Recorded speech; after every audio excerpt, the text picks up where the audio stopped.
So ang title sa ato ang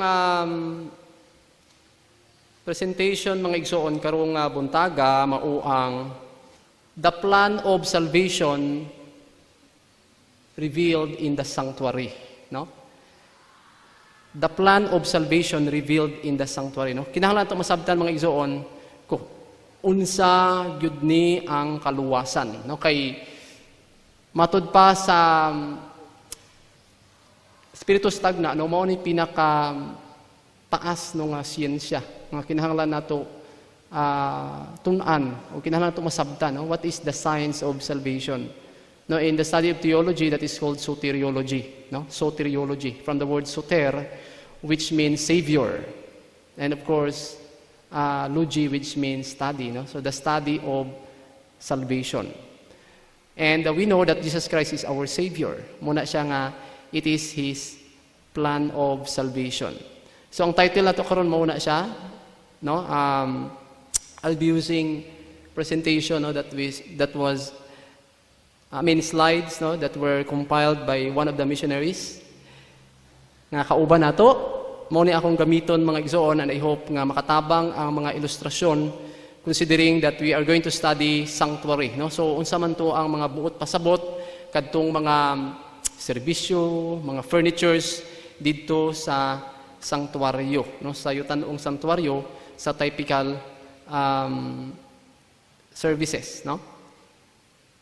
So kung nakita nato mga igsoon, ang sanctuary actually padayag og daghan kay mga kamatuoran. In fact, ang tanang mga pagtuon gikan sa Biblia, nindot siya nato ipresentar base sa kung unsa ang pagplastar, no, sa Dios sa mga furnitures dito sa sanctuary. No? Giingon dira John 14:6, Jesus said unto him, I am the way, the truth, and the life. No man cometh unto the Father but by me. And in Psalm 77:13 it says, Thy way, O God, is in the sanctuary. Who is so great as God, as our God? Ang dalan daw mga igsoon naa didto sa sanctuaryo. And I tell you that everything in the sanctuary symbolizes the Godhead, or symbolizes Jesus Christ, no? And they also illustrate, no, the work of the three dignitaries in heaven for the saving of souls. Nag-ilustrar ka na mga igsoon, no? Kung nakita nato, there is what we call God's plan of salvation in the life of each individual, no? Makita nato dira sa sanctuary furnitures and services ang kinabuhi nga naglakaw, no? Nga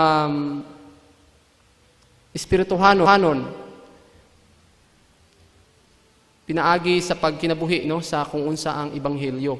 Kay it's not only the gospel that was experienced by Jesus Christ himself nga hangtod lang sa ato ang paminawan or madunggan,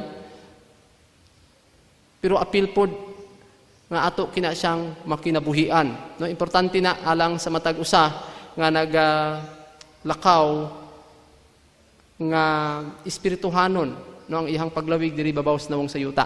So kung nakita niyo mga igsoon, mao ni siya ang mga furnitures nga makita nato dito sa sanctuary, no? There is what we call the altar of burnt offerings. And then after that na ay laver, after that na ay table of shewbread, na ay 7 candlesticks, and then altar of incense and ark of the covenant. No, naadiha nato makita ang mga 1, 2, 3, 4, 5, 6 ka mga importante kaayong furnitures nga nagrepresentar sa daghan kaayong mga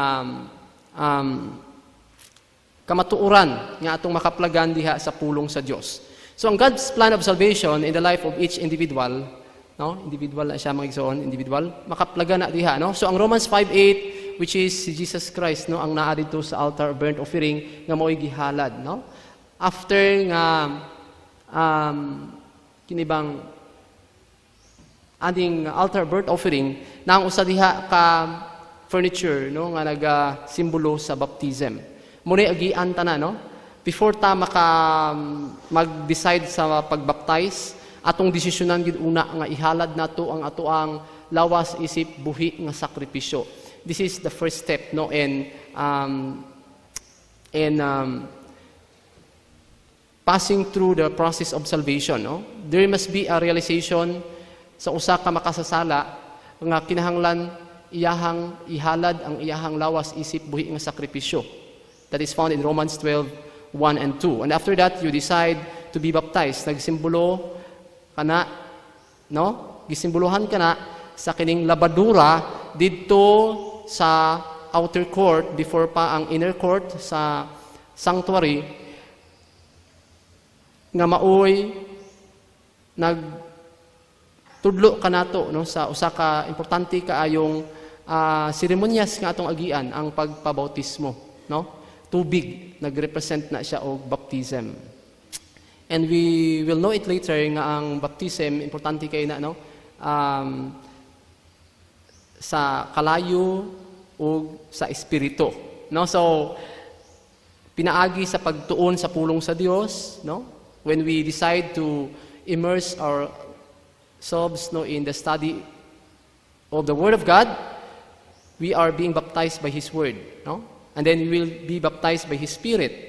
And later we decide to be baptized, no, in water. Nga maoy timailhan nga kita nakaangko na o bag-o nga kasing-kasing o bag-o nga hunahuna, pinaagi sa pag-demonstra, no, in public nga kita tinuod nagdawat na kay Kristo ug ato nang sabtan ang iyang sakripisyo sa Kalbaryo sa cross. After that, when we are baptized or after we are baptized, ato ang gikinahanglan pag-ayo aron ta magtubo isip bag-ong gibautismohan nga kining kalag. We are called spiritual babe, no? Baby pa ta or batang puya nga espirituhanon nya kinahanglan magtubo. And we will grow by studying the Word of God. That is found in 2 Timothy 2:15 nga mao'y gisimbuluhan adtong the table of shewbread didto sa holy place. And after that, nga nagtuon na ta sa pulong sa Dios, dili nato na mabulag nga kita importante gayud nga magsangyaw, magpadayag, no, sa kahayag nga atong nabatnan gikan sa pulong pinaagi sa pagpahat sa maayong balita ngadto sa uban. So kung nakita nato mga igsoon, Matthew 5:16, we need to be a light to the world, no, by witnessing, no, what God has done in our lives. Ato na siyang ipadayag sa mga tao. So that is actually so important for us to grow spiritually healthy. Mag-uba na dito sa holy place ang tulo ka importante kaayong mga buluhaton sa usa ka Kristiyano nga nagdawat na kang Kristo. No? Ang ikatulo mao to siya ang pag-ampo kanunay nga ang but pasabot, vital connection with God moment by moment. No? This is the only defense that we can overcome our pride, our selfishness, and our iniquity. Nga kita makigbugno sa atong kaugalingon o makigdugtong sa Dios pinaagi sa pag ampo kaniya momento sa momento. Kana bang maabot sa punto nga ang atong matag gininhawa puro na lang yun pagpasalamat sa Ginoo, no? Kana bang mahimong ang ato ang matag ginhawa pag-ampo, no? Nagiingon nila sa Ministry of Healing page 510, no? Let every breath be a prayer. Mo na gina siyang timailhan nga kita nagkinabuhi gyud sa serbisyo sa sanctuaryo as maaplikar nato sa ato ang individual, no? Sorry na IS ha, individual lang na siya, wala na siya IS. No? So una is ang pagpatubo sa atuang espirituhanon nga kinabuhi pinaagi sa pagtuon sa pulong sa Dios. Ang ikaduha, pagpahat sa atong natunan, nakatunan gikan sa pulong. And then ang ikatulo mao ang pagampo, pakigdugtong sa Dios momento sa momento. Mao na siya ang ugat sa tinuod himsog nga espirituhanong kinabuhi sa usa ka Kristiyano. Kung dili nato na mabuhat, then we cannot expect a healthy spiritual life. No, posible nga kita masakiton o masalaypon nga nagpadayon, no, nga magabuhat og sayop sa atong kinabuhi kay dili ta nahimong mahimsog, no, ang ato ang espiritu. Kay wala nato na siya ginaagian. Next is the altar or the Ark of the Covenant, in which nagrepresent na siya sa balaod sa Dios. Nga mao butang niya sa atong una-huna, no? Isulat niya sa atong kasing-kasing ang iyang balaod. So this is the roots, or these are the roots of a healthy Christians, no? Importante ni siya nga ato ni siyang makinabuhian. And then tanaw na to ang kinabuhi ni Jesus, no, sa dihang naa sa langit, no? Si Jesus gipanganak didto sa kining gitawag na tog stable nga kauban niya ang mga mananap. But pasabot siya ihalad. No, kay ang lamb ihalad mga igsoon. And then in Matthew 3:16 he was baptized, nagrepresentar sa labadura. In 27 AD he was baptized. And he experienced temptations from evil or from the devil. Gi-challenge siya mga igsoon, no? Ang atuag yung priming challenges yun is kanabang you have to prove it from the word of God. If you are truly born again, if you truly accepted Jesus Christ, i-challenge kita sa mga silingan, sa mga amigo kaniadto, sa ato mga barkada, pinaagi sa pulong, no? Mayon sa di man na tinuod, di man na siya mao ang imuhang gisudlan nga relihiyon. I-challenge you ka, and then we need to defend, no? To defend ourselves, no? By presenting them, thus saith the Lord, or it is written. And that was also what Jesus did, no, when he was confronted by the devil in the wilderness. And then he was challenged also by Satan to cast himself down. But he witnessed, no, to Satan, and he was able to deal with Satan properly. Wala siya nagpasigarbo o wala siya nagpataas ang kaugalingon, no? Kay tinuod pwede niya buhaton, no? Nga mulukso siya, ag dili siya matay tungod kay luwason siya. Considering nga siya usab Ginoo. Pero wala nagibuhat ni Jesus when he was a witness to Satan. Nga dili gid siya mo bow down kay Satanas, no? Muna ang mga temptation in the holy place, ma-experience nato kay na-experience po na mismo ni Jesus Christ. And of course, Jesus Christ teaches the law with love, no? So giagihan na ni Jesus sa diyang siya diri babaw sa nawong sa yuta. From heaven to earth, no, si Jesus came down from the throne of God, no, according to John 6:38. And in Luke 6:12, he lived a prayerful life. Nagsimbolo ka na dito sa the altar of incense. And then ang John 1:9, he lived as a light of the world, no? Sa 7 candlesticks, no? Witnessing man gud na ang iyahang gisimbuluhan ang gisimbuluhan anang 7 candlesticks. And then of course, ang table of shewbread, Jesus Christ, who is the Word, no? He is the Word of God. Siya man ang tinapay, no, nga nagikan pa actually sa langit. And then in Matthew 3:16, he was baptized, no, in 27 AD, and eventually he became the sacrifice. Gihalad siya in 31 AD. Kung nakita niyo mga igsoon, from heaven to earth, giagihan tanan ni Jesus ang tanang isimbuluhan sa furnitures dito sa holy place, sa most holy place, o even dihi sa outer court, no? Ang unom ka mga furnitures nga naay mga simbolo. From earth to heaven, si Jesus Christ nahimong sacrifice, and then he was buried and resurrected, no? Nagsimbolo ka na sa liver, nalubong siya, na tabunan siya. And of course, he is the manna from heaven, according sa John 6:58, which is siya man ang bread of life. And in Revelation 1:11-13, a light to the 7 churches, no? Nahimo siyang saksi, the true witness sa pito ka mga iglesia nga gimensionar diha sa Revelation 1:11 to 13. And in Hebrews 7:25, si Jesus ang nahimo natong intercessor. No, siya ang nahimo natong mediator. Pinaagi sa iyahang pag mediate, no?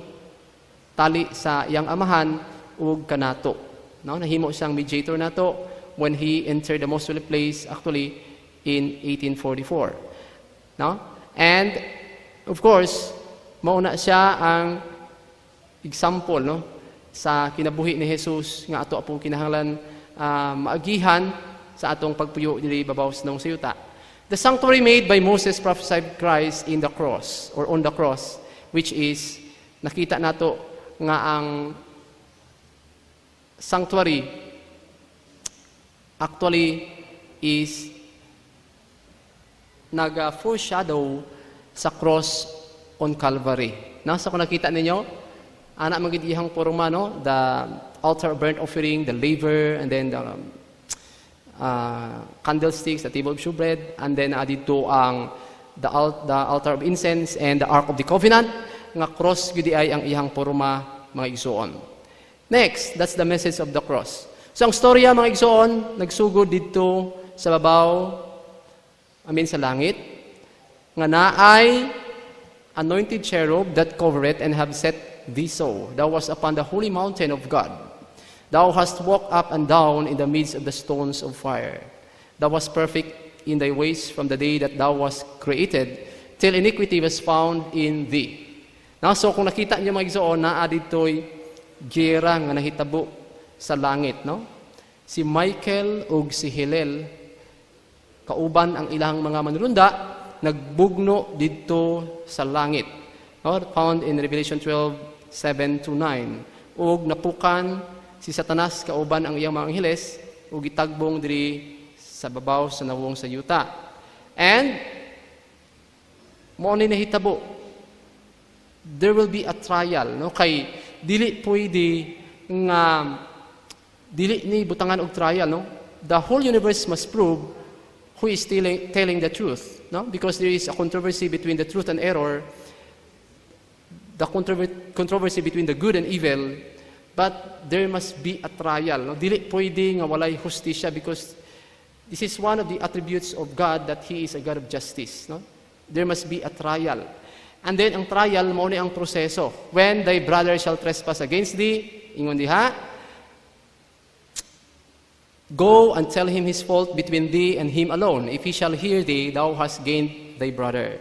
But if he will not hear thee, then take with thee one or two more, than in the mouth of 2 or 3 witnesses, every word may be established. Dili pwede nga ideklara nito nga mali si Lucifer diretso. Tama si Jesus or si Michael. No?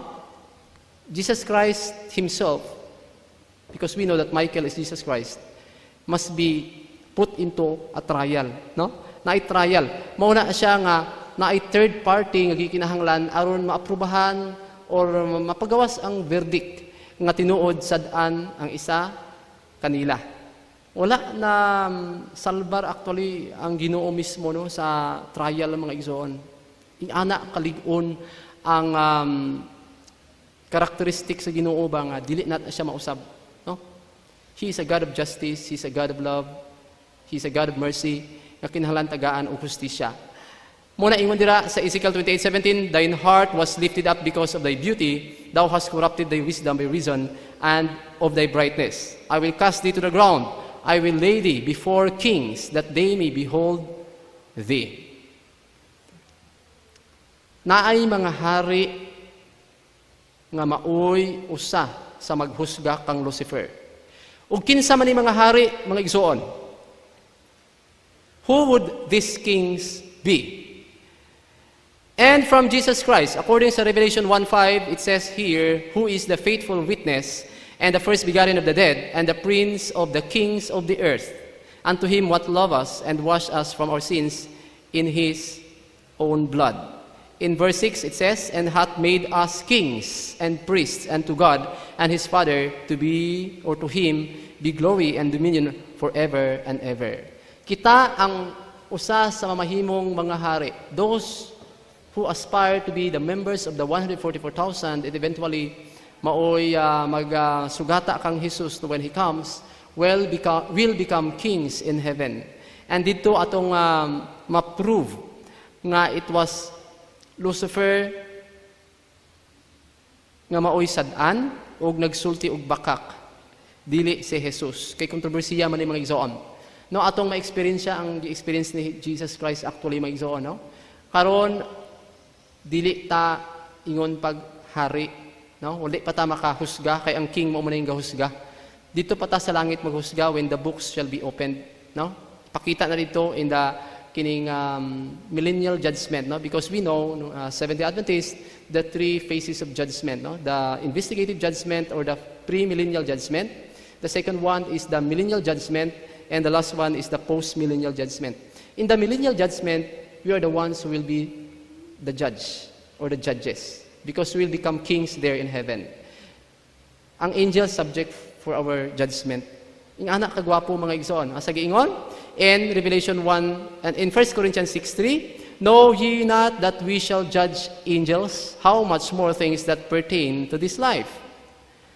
Mahimo di itang mga manghusga sa mga angheles.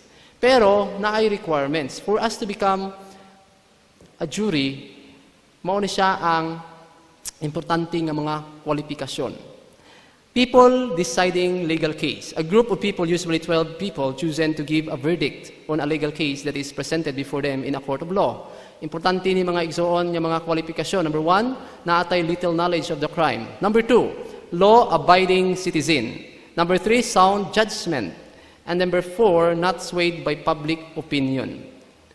Dili madalag bribery or bayad para imong paboran ang usa nga bisan pagsadan, pero mamahimong dili siya masadan kay gibayaran ka. Dapat qualification ni sa usa ka mahimong jury, no? And then mao ni sila ang mga 144,000. Ang nahitabo kay Adam and Eve, na bribe manggod sila ni Satanas. Mao nga dili sila mamahimong takos nga maghusga, no? Maghusga. Kita hinuon, no? Now the serpent said unto the woman, Ye hath God said, Ye shall not eat of every tree of the garden? And the woman said unto the serpent, We may eat of the fruit of the trees of the garden. But of the fruit of the tree which is in the midst of the garden, God hath said, Ye shall not eat of it, neither shall ye touch it, lest ye die. So, unsay nahitabo mga igsoon? Eventually, si Adam and Eve wala nakapasa to become a judge. No? Kay naglapas sila sa pulong sa Diyos. No? They departed from the Word of God. Adam and Eve, unqualified to be a judge.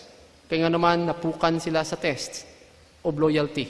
No? Mas gituuhan nila ang pulong sa kaaway kaysa ilahang manlalalang. Ang Genesis 3:6 nag-ingon, And when the woman saw that the tree was good for good food, she took of the fruit thereof and did it, and gave also unto her husband with her, and he did it. Did it. Qualification to become a jury, ingon ganiha, naiingani, no? Little knowledge of the crime, dapat law-abiding citizen ka, na kay sound judgment, not swayed by public opinion, but they did not pass the test. And that's the reason why they are not qualified to become a jury. And they heard the voice of the Lord God walking in the garden in the cool of the day, and Adam and his wife hid themselves from the presence of the Lord God amongst the trees of the garden. And the Lord God called unto Adam and said unto him, Where art thou? Nanago si Adan. Natural lang ang resulta sa sala ang pagkaulaw, no? If we think that we are shy, no? We are afraid of humiliation. That's one of the signs that we still have cherished sins. No? Naapa siguro tayo mga sala nga gisipit-sipitan. Kaya isa sa mga timailhan nga ang tao na isala nga gisipitan kung siya maulaw. That's a natural feeling of a person who commits sin. And he cherishes that sin. Maybe dili niya mabuhian niya sala. No? Maulaw na siya. Pero kung dili ita maulaw, nindot mga igsoon. So ang atong topic gani is GPS or the God plans of salvation, global positioning system.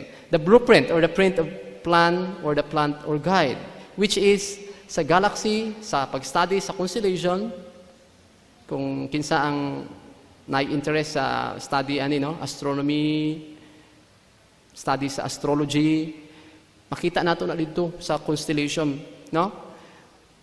Kana nga porma dito sa langit, I'm referring to the first heaven, makita na siya mga igsoon actually ang ang structure po sa sanctuary, no? Na dito ang bird offerings. Of course, ang Orion. Kining tulo ka stars, di ba makita nato ni ang Orion's Gate diri sa nebula. Makita nato na actually sa langit, no? These are ones of the brightest stars in the evening, no? Makita nato na siya nga siga na siya kaayo. And then dito napadayag actually ang mga kining furnitures po dito sa sanctuary, no? God announces the time of Christ's coming. Dark, heavy clouds came up and clashed against each other. The atmosphere parted and rolled back. Then we could look up through the open space in Orion, whence came the voice of God.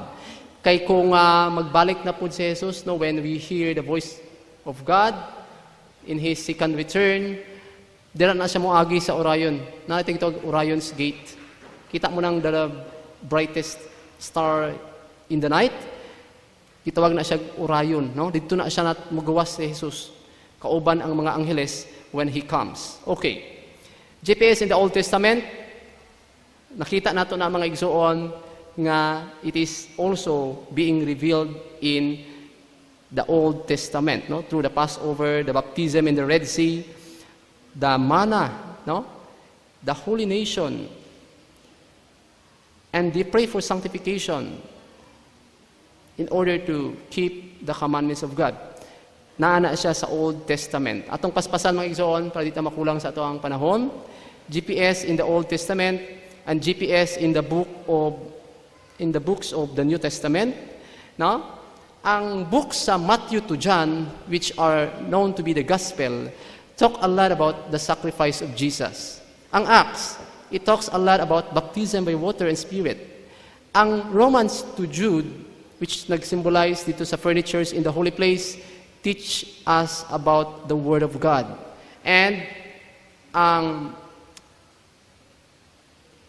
the Ark of the Covenant, mga igsoon, Revelation, which talks a lot about keeping the commandments of God. Kanindot mga igsoon, no, ang gisimboluhan sa daghan kay mga furnitures dito sa sanctuary nga gisummarize lang, no? Gisummarize dito ang mga libro sa Bagong Testamento. From Matthew to Revelation, makita nato ang iyahang simbolo dito lang sa sanctuary. Nindot gyud magtuon sa sanctuary truth because it is flooded with truths, mga igsoon. And in fact, tanan natong mga pagtuon dapat ma-back up sa pagtuon nato sa sanctuaryo. Now, even the 2,300 days, now this is quite complicated, but ako lang ipakita ninyo ang graphics nga bisan ka na mismo, makita nato nga ang sanctuary truth makaplagan. Now, kung nakita nyo from 457 BC to 1844, in which the longest prophecy in the Bible, the 2,300 days, makaplagan nato sa sanctuary truth. No? From 3 BC, 27 AD, there are a lot of events, no, that took place before 1844 that are actually found in the sanctuary services. No? So kung nakita niya from 3 BC to 27 AD to 31, 538, the Dark Ages hangtod sa 1798, no? Which is the 1,260 years of papal supremacy, and there was a persecution that took place in that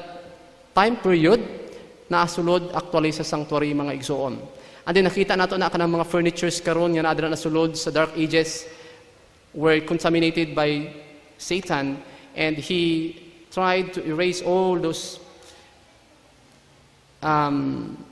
images and furnitures actually, no, nga dili na nato ma-appreciate ang mensahe sa sanctuary, no? How did Satan contaminate the sanctuary? How did Satan contaminate the sanctuary? Kung nakita niyo mga igsoon, ang pinakauna niya gi-contaminate sa sanctuary is the altar of the burnt offering. No, makita niyo siya sa libro ni Prentice Hall, The Pageant of World History. Ang una niyang i-contaminate kining sale of indulgences. Nga pwede ka actually maluwas, paliton lang nimo, no? Ang kining imuhang kaluwasan, bayaran nimo, no? Kung nakita niyo dira nga ang libro, nagpamatuod na siya nga kinahanglan nga pinaagi sa apostata na nga iglesia, no, Katolika, ilahang gitudlo na siya nga you can simply just pay some or money sa imong kaluwasan. Muna sa una, ang mga dato magbayad na sila, no? Even karon gina-practice pa na nga paampuan ang patay, bayaran lang ang mga mag-ampo ug ang pari para nga So isa ni siya sa mga protest gyud ni Martin Luther and the early reformists, no? Dili sila kumbinsido or dili sila ganahan, no, sa nagakahitabo sa ilahang iglesia mismo. I'm referring to the Catholic Church, no?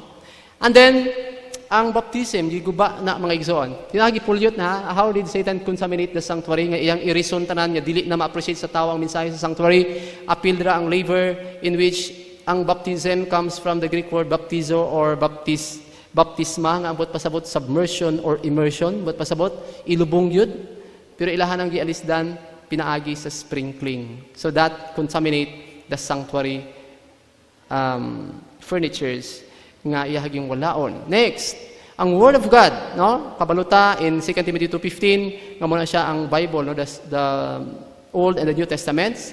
Niabot sa panahon during the Dark Ages nga ang Bible gipangsunog, gitaguan sa kinibang lingwahe nga dili masabtan, no? Natay gitawag Latin Vulgate, no? The Codex Vaticanus nga i-confine ang lingwahe sa Biblia sa Latin that only priests can read and can share what have been written. Ug mao ni resulta sa Dark Ages. Ngit-ngit tungod kay halos ang mga tawo nangapa sa kamatuoran, no? Wala na makasulti sa kamatuoran except the priests who are corrupt, no, in their thoughts tungod sa ilahang kining guba na nga mga pagtulunan.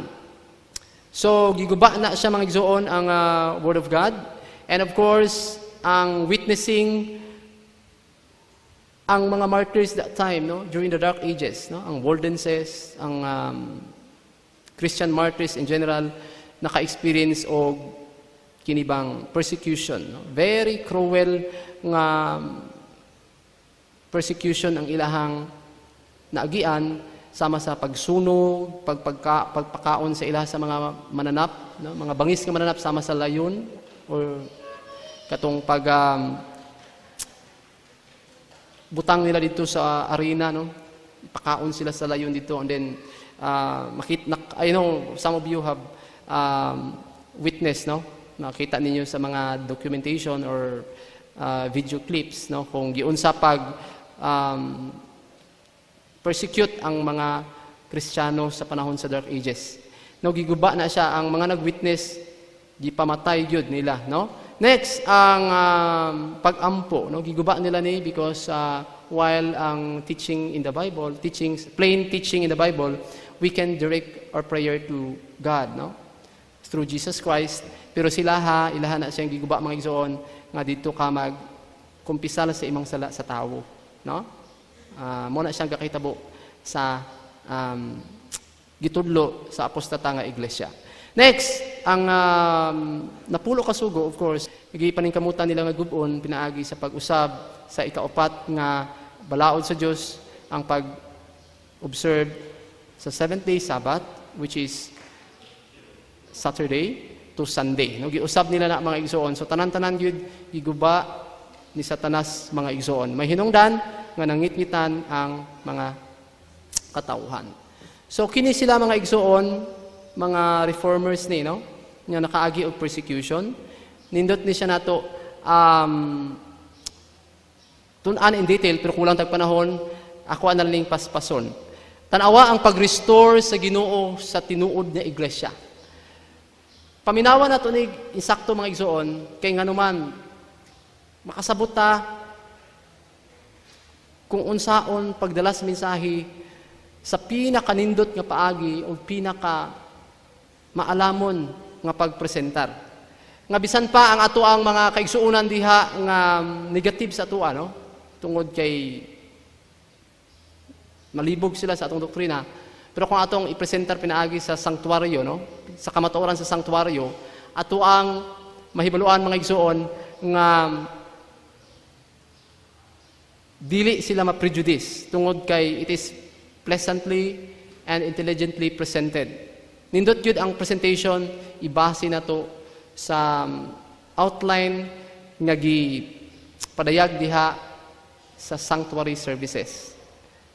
By using all those symbols, no, pinaagi sa mga furnitures, kung unsa ang mensahe ni ana nga gidala. No, so, kung nakita nato mga igsoon, in 13th century, nagsugod og repair ang Ginoo. In 1380, he became involved in a translation of the Bible into English. No? Kung nakita ninyo si Wycliffe, no? Si John Hus, kita yung mga early reformers, nga ilahang gi-translate in 13th century. Hantod nga, niabot na dito sa Germany, which isa dito nga nakabasa ng English translation, si Martin Luther. No? As a professor of theology at Oxford, Wycliffe received the title of the Gospel Doctor. But the greatest work of his life was to be the translation of the Scriptures into the English language. In a work on the truth and meaning of Scripture, he expressed his intention to translate the Bible so that every man in England might read in the language in which he was born the wonderful works of God. Isa ni sa pinaka-greatest accomplishment of Wycliffe, no? Ang pag-translate sa Biblia gikan sa Latin ngadto sa English. He lived to place in the hands of his countrymen the most powerful of all weapons against Rome, to give them the Bible, the heaven-appointed agent to liberate, enlighten, and evangelize the people.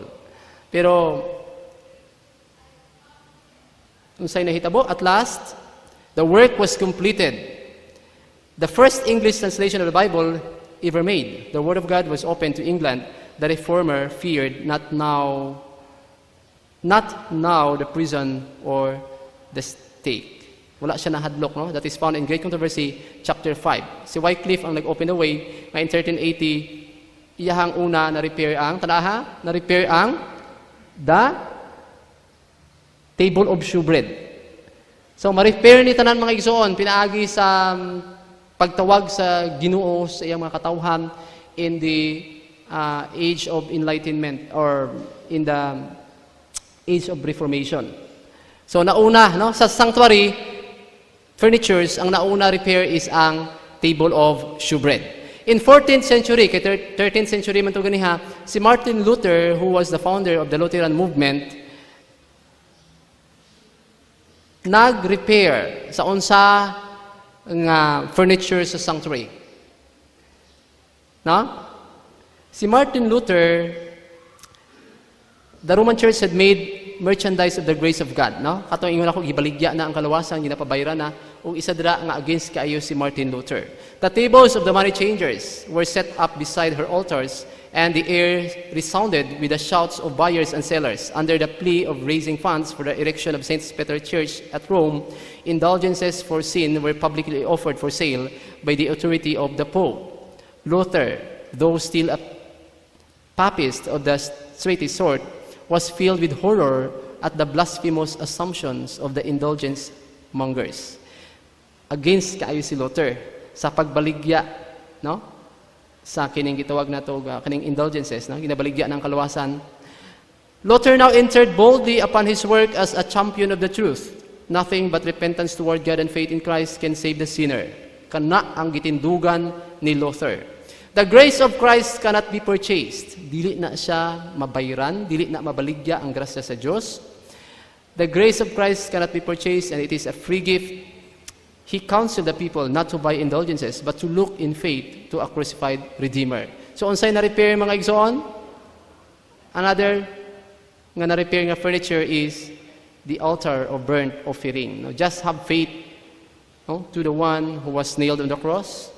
Mao na siya ang justification mga igsoon. Na-repair na, duha na, no? Duha na atong na-repair. Kung nakita niyo nahugaw-hugawan na siya tanan, pero mahinahinay na pag-repair sukad sa 13th century hangtod gina sa 18th century. In 15th century, John Knox, who was inspired by the theology of John Calvin, formed the Presbyterian Church. Naon sa man, John Calvin's commentary in John 20:19-23, while Christ enjoins the apostles to forgive sins, he does not convey to them what is peculiar to himself.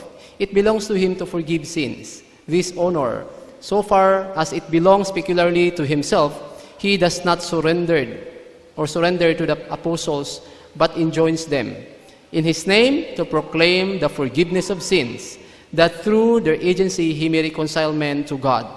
In short, properly speaking, it is he alone who forgives sin through his apostles and ministers. So kung nakita ninyo mga igsoon, unsay na repair, you can pray directly to God for the forgiveness of sins.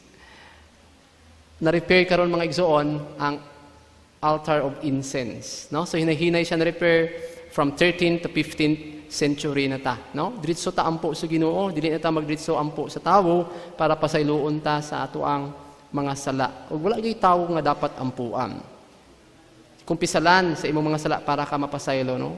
Go directly to God that you will be forgiven. In 16th century, si Roger Williams, the founder of the Baptist Church,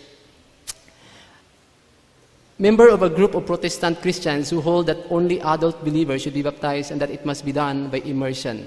So, klaro kaayo, no? Ang Baptist Church, mga igsoon, in 16th century, maoy nagpabuhi or na balik, no? Sa kining gitawag na to liver diha sa outer court, mga igsoon. Okay, in 17th century, witnessing, kung nakita nyo si John Wesley, apiling igsoon, they were actually very zealous Christians nga grabe gyud ka-dynamic no ang ilahang presentation of the gospel, and they preach around the globe, no? Daghan kay sila audience, mga igsoon. Sila ang nagbalik sa witnessing, no? Ang pag-alagad sa dili lang na ingon niya gibautismuhan ka, nagbasa kag Bible, there is a need of witnessing. You have to go out to preach the gospel into all the world. Ug mo na siya na-repair sa panahon ni John Wesley in 17th century. Isa na lang ang wala na repair, ang Ark of the Covenant in 18th century. Who do you think will be the one, or who was the one used by God to repair the Ark of the Covenant? Isa naman lang kulang, the Advent movement, mga igsoon, nga nagsukad 1840s hangtod dito sa 1844 onwards, nga na-repair ang Ark of the Covenant. No, dito nang gawas nga gituboy ang the commandments of God, highlighting the fourth commandment, which represents the sanctification, the very purpose why God has let us live is for us to be sanctified, according sa 1 Thessalonians 4:3, nga kanunay gina-remind ta matag simana, pinaagi sa pag-observe sa adlawng Sabado isip balaan niya adlaw. Kay kana adlaw sa Dios, siya nagpahulay, nagpakabalaan, no, nagpanalangin ni ana, mauna siya nga kinahanglan nato na siya huptan. So this what makes us unique na Seventh-day Adventists, because all of the precious truths that were revealed in the sanctuary services, no? At tuag yung gihuptan. Wala tay gibiyaan ni anak mga igsoon kanang 6 ka furnitures. At tuag na siyang nasunod tanan. Muna ang Seventh-day Adventist mga igsoon in 1863, other Adventist groups include the Evangelical Adventist and the Advent Christian Church. Seventh-day Adventists observe Saturday as Sabbath and avoid eating meat and using narcotics or stimulants. No? So, muna siya ang mga Seventh-day Adventists. Nindot biya ang definition sa Seventh-day Adventists sa 2013 Encyclopedia Britannica, because it was specified that the Seventh-day Adventists are the ones who avoid eating meat. Kana gyud ang iyahang definition sa tinuod nga Seventh-day Adventists, and avoid stimulants. No? Mas kabalo pa siya sa tinuod nga definisyon sa Seventh-day Adventists. If these things are true, then Adventists are a chosen people of God, different from the world. And then our fundamental beliefs are true. No? Next, the prophecies about Sunday laws are true. And then most of all, if truly God has set us up to be a people, a movement prepared for the coming of Christ, then Christ's soon return is very near at hand. May God bless you. Let's pray, mga igsoon. Our Heavenly Loving Father, we thank you so much for the many precious truths that we have received from you. It is a very basic study, Heavenly Father, that we need to understand and we need to realize that indeed you have called us to be a separate people, peculiar people. You have set apart for a holy use. Help us to realize, dear Father, how you regard us. You made us your apple of your eye. And we thank you so much, Father, for regarding us that much. And we pray that we thou bless these precious souls who have attended the camp meeting, that they may be subdued by thy word. Help us, dear Father, to be always open-minded, receptive. Help us to be always pure in our thoughts, that our hearts are free from evil thoughts, that our minds are cleared from every ill motive and ill feeling, that we may become worthy in thy sight. We know, dear Father, that we are living in the anti-topical day of atonement, that you are more concerned of what's the condition of our thoughts, our minds. Help us, dear Father, to be pure-minded. Help us to have a well-balanced mind. Help us to have an all-rounded character and well-balanced character, that we may become fitted to be used by you mightily in the work of soul saving. We know, the Father, that you've been longing for a purified church, and you've been patiently waiting for it, that you may present it without spot or stain in thy glory. We pray, the Father, that thou forgive us from being so careless, being indolent, being proud, and help us to realize our need of you, our need of the Holy Spirit, who will quicken us, dear Father, from our dead works, that we may become a light and a witness to the world. We thank you so much, Father, for everything. Bless one and all. And as we move forward in many studies, please abide in us as we abide in you. Bless our children, our family who are here with us, that we may be united, not only in truth, but also in spirit. For this all we ask, in the name of Jesus Christ, our Savior and Lord. Amen.